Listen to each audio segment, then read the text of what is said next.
was on everything when it first started. Like I was on Twitter January 2007, told all my friends about it. They sent me Twitter shirts and I won a Twitty award that had, you know, it was a little plaque.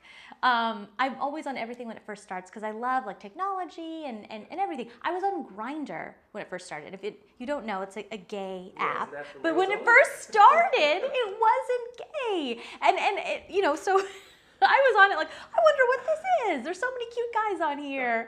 And finally I started getting all these messages like, girl, you're so pretty, but why are you on here? I'm like, oh, I don't know if this is the site for me. But, so I always like to try everything. So a lot of my friends ask for advice, male and female, about online dating. And I just started to kind of become the online dating expert. I worked with Patty Stanger for a while in Millionaire Matchmaker. And I worked with another matchmaker, some of my side jobs back before I could fully support myself acting. And I just kind of feel like I'm very comfortable in that world. I know it quite well. And I did a little series with Break.com last year that had a similar concept, just kind of advice for guys, what not to do, what to do. And then Playboy approached me to do kind of like a new updated version, like with Tinder and advice. And I was like, I'd love to. So we've been working with them and it's been so much fun. And yeah, it's kind of a tongue-in-cheek what not to do. Like it's a lot of laughs. It's humorous, but there are, you know, some good advice, major points in there as well. I think, here's the thing. I think you're going to meet whoever you're going to be with, however you're going to meet them. And I think especially in a city like LA, it is so challenging to meet people out. Guys aren't as kind of like alpha as they are in the East Coast. They don't really come up to women anymore. They're a little more passive. So the same guy that won't approach you in the coffee shop will message you on Tinder. I do kind of, and because we are in our cars all the time, we don't have like a subway, like there's a lot of places we're not all together like that. And when girls go out, they go out in groups and they sit in a booth and they're just together. And I think it's hard for a guy to infiltrate that too.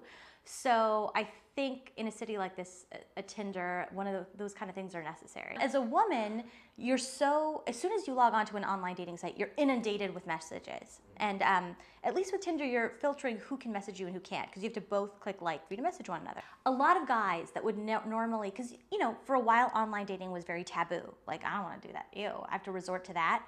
A lot of people that still had that mentality will go on Tinder. So like everyone is on Tinder because there's no stigma to that. Whereas there's still a slight one to the Matches and the eHarmonies and OkCupids. And plus, for guys, there's no effort. It's not like you have to fill out a whole bio.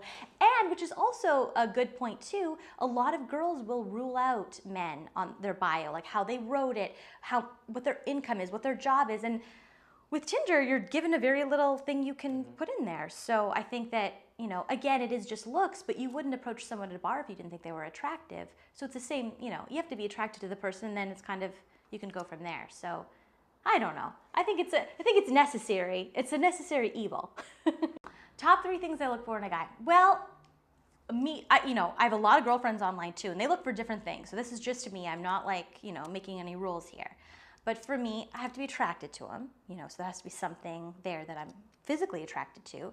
But, you know, he also can't be a total douchebag. Like, you know, if it's like all like, you know, shirtless pictures or he's doing the duck face, even if he's really attractive, I can't bring myself to keep going. Or if there's like really bad spelling or grammar, I'm kind of like, oh, you're pretty, but I can't.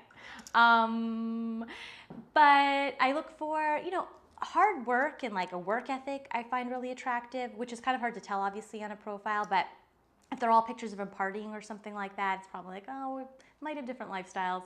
But you know, in person, it's like confidence and sense of humor, and I have to be attracted to him, and like work ethic are kind of like up there. And if that's somehow conveyed in the profile, you know, I'll swipe right or message back or whatever.